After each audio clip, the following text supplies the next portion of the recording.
So good morning, everybody, and thank you so much for joining Environmental Social Justice. We have a return visitor today, Mr. Daniel Atwater. Daniel brought along his colleague, Ricardo. They are both with Vnesto Capital. So Vnesto Capital focuses on impact investing. We're going to discuss exactly what that means because I'm not the expert in this, these guys are, but they focus on Southeast Asia, Latin America, and the sub-Saharan African continent. So welcome, gentlemen. Thank you so much for joining us. Before we launch into what Vnesto does, because I think what you do is very, very important, could you please explain to people, one, what impact investing means, and a little bit about greenwashing, because that's happening quite frequently now. Sure. So, go ahead. My apologies, Ricardo. Vnesto Capital was created to essentially solve a big problem that was existing in emerging markets where there was a necessity for infrastructure development, but there was also a necessity for sustainable infrastructure development, clean technologies to address not only their own growth opportunity, but also some of the realities that exist in waste in other areas. And so Vnesto Capital is a project finance and investment banking firm that arranges debt and equity to facilitate the growth of infrastructure that's clean tech. Okay. Thank you, Daniel. I don't know if everyone got that because the audio is a little bit bad, so don't mind if I just go over that a little bit. Thank you. I'm just like, what?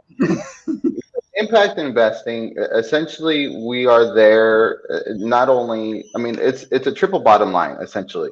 We're there, obviously, first to really make sure that there's an investment that's environmentally friendly to the environment, to Mother Earth. On top of that, that there's a great social impact in the positive way, whether it's economic, whether it's knowledge transfer, whether it's essentially any type of technology transfer that we're bringing from the US into other countries or other countries into, other developing countries or frontier markets or emerging markets, as we call them. So that's impact investing. What Vnesto, I think what Daniel was going to is Vnesto, we actually arrange a lot of the financing specifically to support those type of projects in emerging markets. As you said, sub-Saharan Africa, Latin America, Southeast Asia, a lot of those countries are being impacted, unfortunately, by the large and knowledge economies such as the US. And we actually look at them as, unfortunately, we look at them in terms of overall environmental friendliness. We really don't do a great job protecting those type of economies.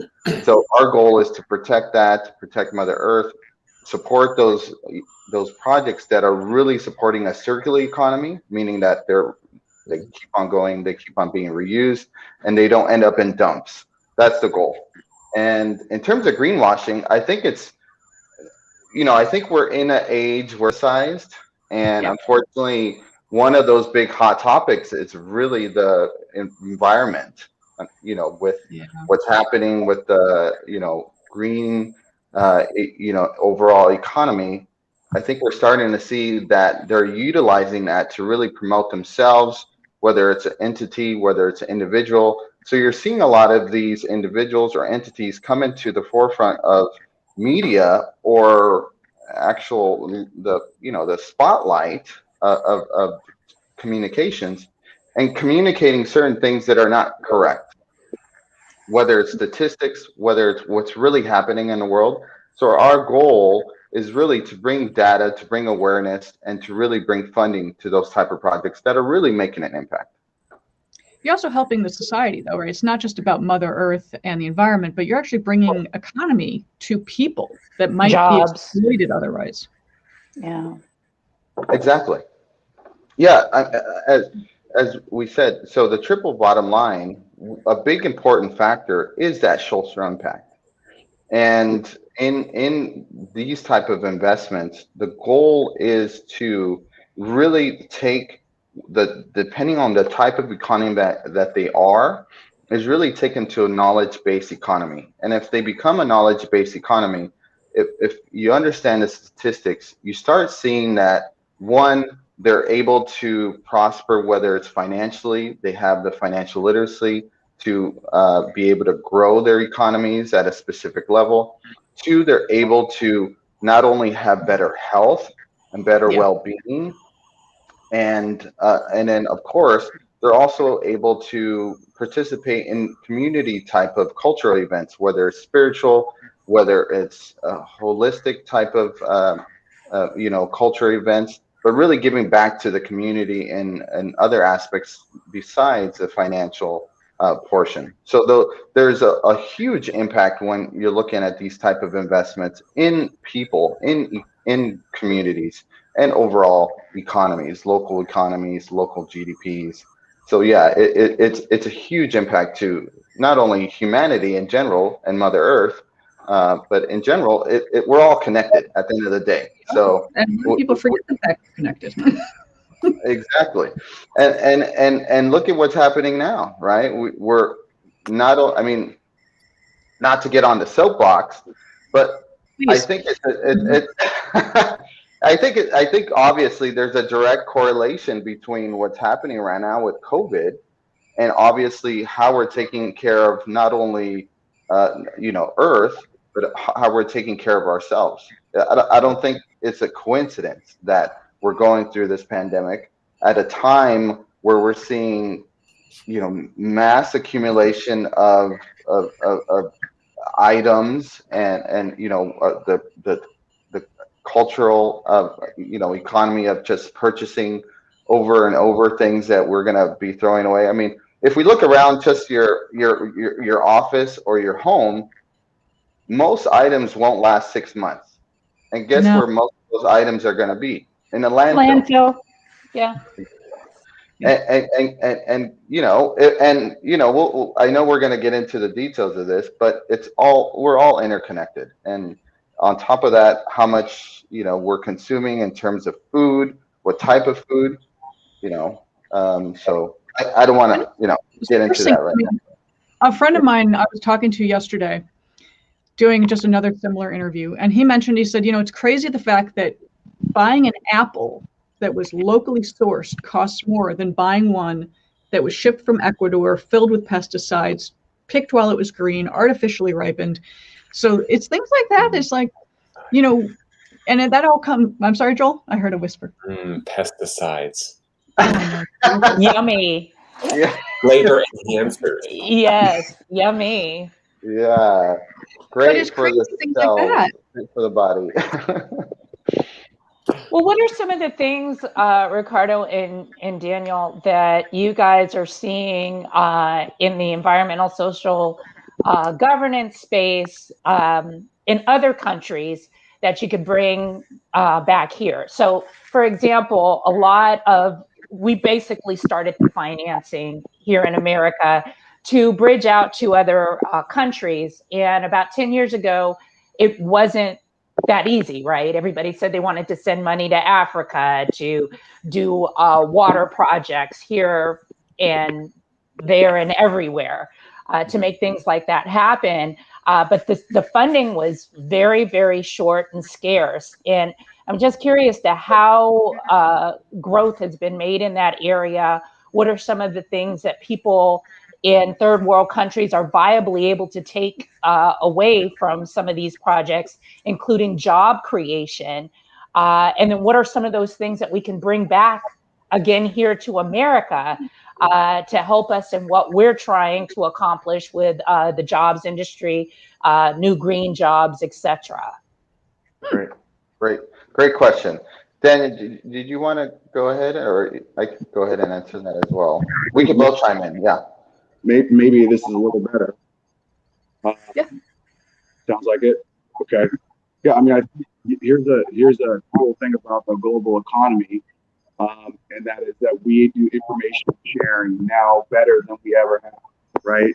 And so now we have global insights, global learning from leading research institutions, businesses, nonprofits, et cetera, public sector agencies, et cetera, that we can share. And so where there's massive need, there's massive learning, and we're able to bring that back here to the United States. And so we've seen really challenging issues in the environment,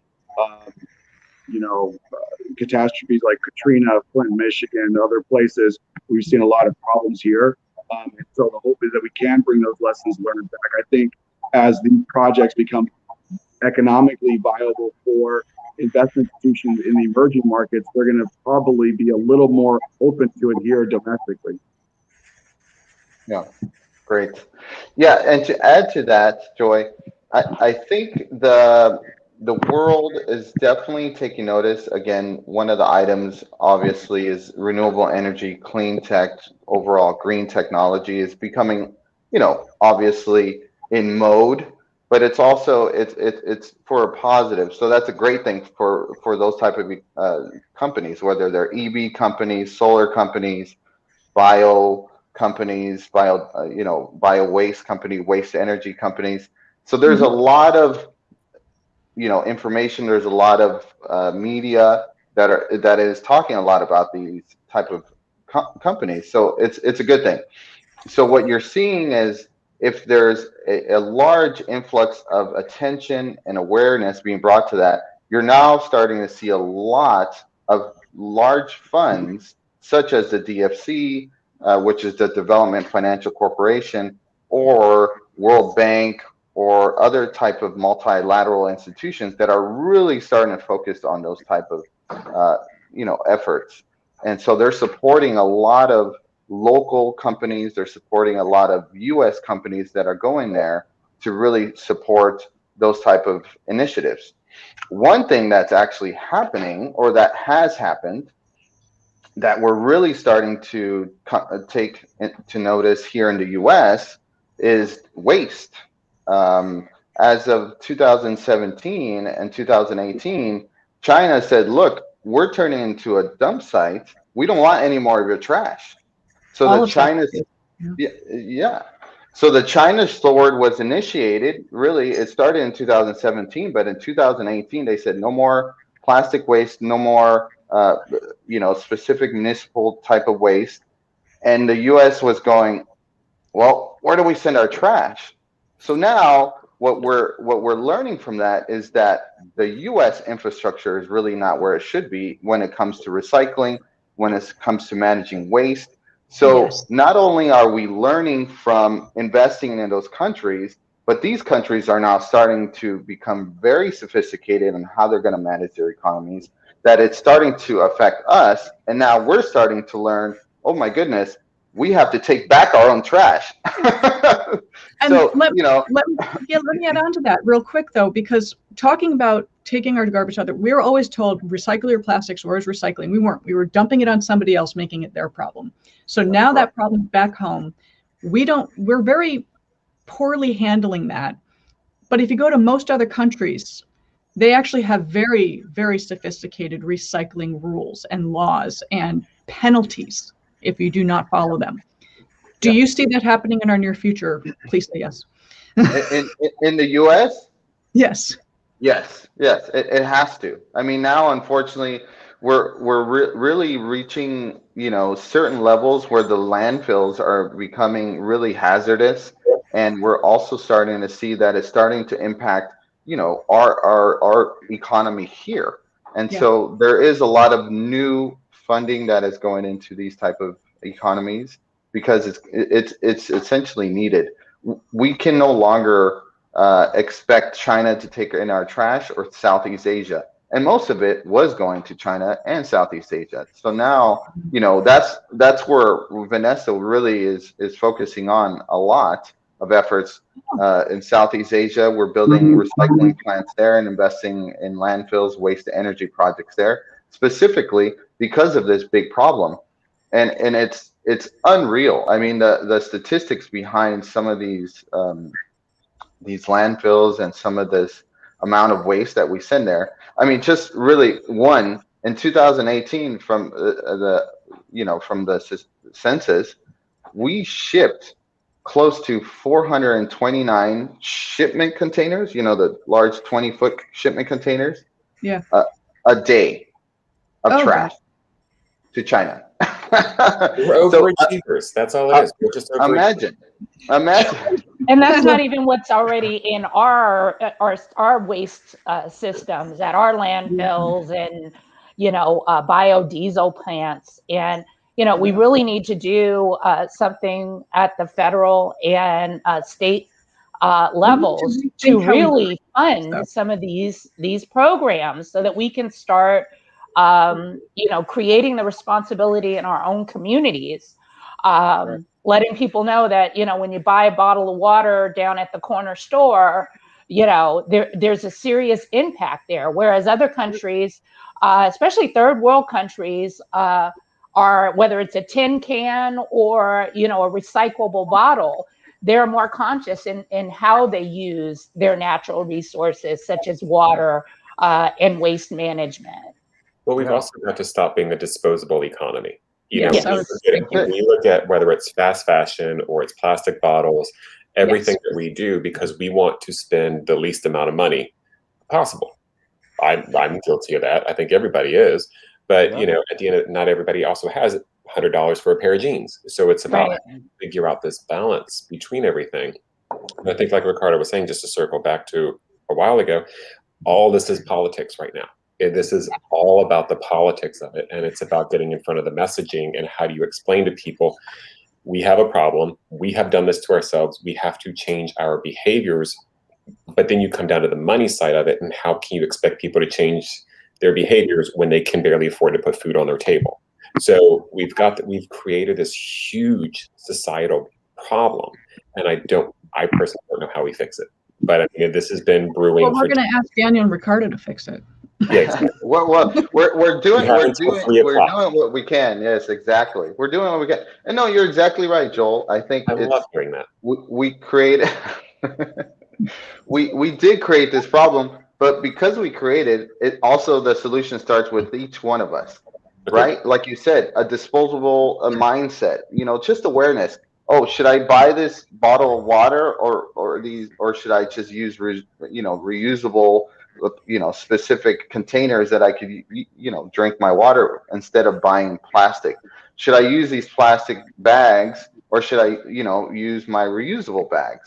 Should I be, dumping specific type of waste in this trash bag or recycling? So it goes into each individual household of how we're going to be, limiting our impact to this earth that ultimately is not only affecting other economies, growing economies and emerging economies, but at the end of the day, it's affecting us. And that's what I think we forget. But what's funny is that I think the current pandemic that we're going through right now, where it's like the littlest things, like taking your coffee cup in to your local coffee shop, you can't do that anymore. Right? You can't do it because of the pandemic. So it's kind of like, how do we? Like, what do you do? I mean, I think they're pulling out. I mean, not being able to bring your own bags, not being able to bring your own cup, all the plastic that came out of this pandemic. We are pulling out of the pandemic. I mean, hopefully everybody's got their vaccine by now or working on their second one. So we are kind of pulling out of that lockdown. I know County of Los Angeles is working on their plastic ban. City of Beverly Hills is working on a plastic ban. So we are doing things. There are many companies that are now doing biodegradable plastic. So it's not a petroleum-based polymer. It is a plant-based polymer that should and would completely degrade in a compost pile without being heated. So there are things that we are working on, but going back to what Ricardo and Dan were talking about with impact investing, it's communication, it's education, it's teaching people how to think differently. So rather than saying, oh, I'm thirsty, I'm going to get a bottle of water, it's I'm thirsty, I better bring my cup or my travel thing. And that's the mentality that we just need to kind of get back into.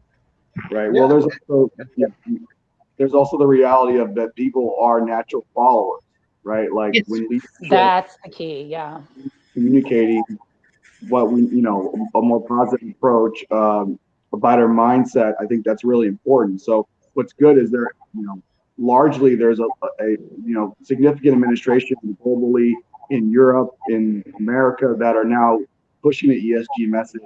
The Biden administration is doing a lot around this. In fact, the U.S. Development Finance Corporation launched an equity fund for environmental investing, even here in the United States. So We definitely have some momentum now. The trick is, can we take the momentum and build upon it, share it in our communities, make it viral? Yeah, that takes. Yeah. Okay, you have until 4 o'clock. I'll give you an extra hour to get this done. Nice. But no, go ahead. No, I just to add on to Daniel, I think the shift is happening. I think people are becoming aware. I think if you look at the younger generation, there's, because they're on a computer and because, COVID, they're on a computer and they're starting to see what's happening, whether it's, politicized items or, racial inequality. A lot of the younger generation is starting to realize, wait a minute, something's not right. I'm going to become a vegetarian. I'm going to recycle everything that I'm buying. So they're starting to make some really interesting decisions that when I was younger, I wasn't even thinking about that. I was, out today having so fun. Much more no, So they're so much more than we ever were. It's fantastic. What they're being taught in school is very important. This transition that we're seeing, the change. But going back to what you guys are doing specifically, I know that the travel ban is slowly being lifted, and I know Danny went to very cool places that I was extraordinarily jealous of his travels. What's next for Vnesto? Where are you guys going to head to? What are you focusing on your next steps? Great question. So our goal, we currently have many projects in Africa. So we've been thinking about opening up an actual office in Africa, whether it's in Ghana or Nigeria, because we really want to keep on concentrating. A lot of what we're talking about is there's a huge impact in sub-Saharan Africa in regards to waste. Overall, just life expectancy is quite low there because of medical infrastructure. So there's a huge need over there. So our goal is within a year or two to open up an office in sub-Saharan Africa. And for us is really to keep supporting those type of projects that are, again, really looking to support that circular economy. So whether it's waste to energy, so we're doing a lot of waste to energy projects because overall, now that we understand what's happening with China's sword and everyone's understanding where that's going and that everyone locally is going to have to manage their own waste, now the second part to that is, okay, we have waste now. We have a landfill that's being managed more appropriately in accordance to World Bank standards. What do we do with this waste? So the second portion to that is energy. Provide clean energy as opposed to relying on fossil fuel energy. So the goal is to really start seeing projects internationally in these emerging markets really grow to that second level of environmental friendliness and understanding. And that's part of the waste to energy projects that we're looking to support a lot more in the near future. And by waste to energy, just to clarify for people listening in, is primarily like methane gas released from landfills. So capturing that and using that as a biofuel. Is that your primary, or is there something I'm missing, just in case I'm not up to date? It could be methane. It could be just actual natural resources, whether it's lumber. They're very different types of waste that can actually be turned into energy. So it's just not only the methane that comes from the actual waste itself. Mm-hmm. Excellent. And Daniel, did you want to add in on what you're working on as well, or? Sure. I mean, for us, it has a lot to do with, what's the devil in the details, right? It's how does this actually get accomplished, right? You can have a great necessity for it, right? Like in Ghana, for example, there's one particular waste site that receives about 192,000 tons of e-waste, like electronic park waste annually, right? Wow. So, it's like, okay, yeah, there's definitely an inventory of waste. We know that there's an opportunity to manage it appropriately, but what does it take to actually get a plan approved? Recently, we were on a call with a representative for the Waste Management Authority in a particular region of Nigeria, and he was explaining some of the manufacturing facility opportunities. But then inside of that are the local companies, do they have the facility to be able to get financing? Is there certain political support? What happens at the local level versus the regional level in terms of leadership? What financial vehicles are available? What investment criteria comes with that? So there's a lot of details. So I think for us, we really like to focus and specialize on being able to manage those details to get the projects done. That's actually, I'm glad you brought up e-waste. Just real quick. So this is, talking about rethinking and reframing our mindset.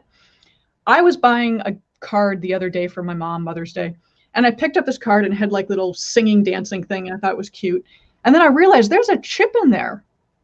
There's a microchip in there that's creating this thing to sing and dance and record, and people just throw that in the garbage when they're done. Goes right into the landfill. So that right there is compound upon compound upon compound of e-waste that people just don't. Oh my God, these! I mean, every how many of these do we have sitting in a box?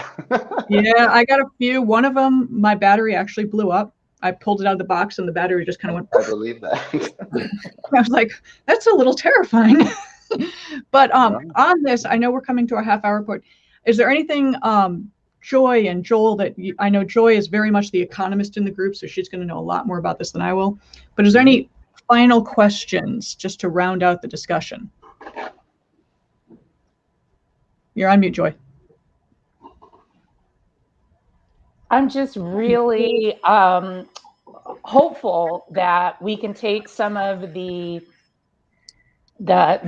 knowledge that we have, having transferred our knowledge over to other countries, to really be able to bring it back here in the form of legislative assistance.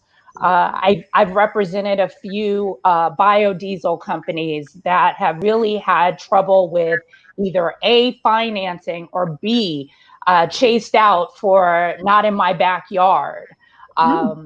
Things like that. And we really need to come to a consensus of how we start from ground zero, whether it's recycling bottles, making sure, even going further than that, making sure that the water supply is actually clean enough, even in LA County, that people trust using the water for everything, bathing, drinking, cooking with, instead of having to have the sparklets man come by, which creates a whole bunch of logistical situations with the gas for the truck, for the water delivery, the plastic. Yeah, just basic issues that we need to come back to ground zero here in this country. We've already distributed our information, our wealth, and our finances, but we need to make it more friendlier for financiers such as yourself to bring these technologies back, that we could utilize them and be on top as, the premier environmental society of the world. So I am so glad you brought that up, Joy. Very important fact. I have a neighbor who is a finance guy. He used to do all of his green bonds out of Europe because he said it was just easier to get it done. Yeah. What? Yeah, it's unfortunate. No. Yeah. We have to make it friendly here. So yeah, well, we like to export the dirty work. I mean, that's the bottom line. Unfortunately, we don't like to deal with certain type of industries or certain type of businesses, and unfortunately, our infrastructure has lacked because of that. And now, like you said, Joy, we had to bring it back. We have the knowledge, we have the finances.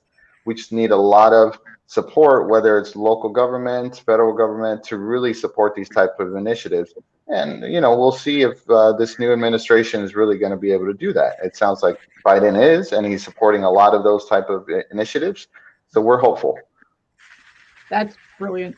So thank you guys, and everyone, please look up Vnesto Capital. These guys are doing amazing work, both internationally, domestically, and they're just fun guys. I hang out with Daniel frequently. He's just a cool dude, so I like him. So thank you guys so much. We will see you next week on another episode of Environmental Social Justice. And remember, no shaming, no blaming, and every little bit helps. So take care, guys. Thank you, Wendy. Bye, thank you, Joy. Thank you, Joel. Cheers. Have a great day. You too. Bye-bye.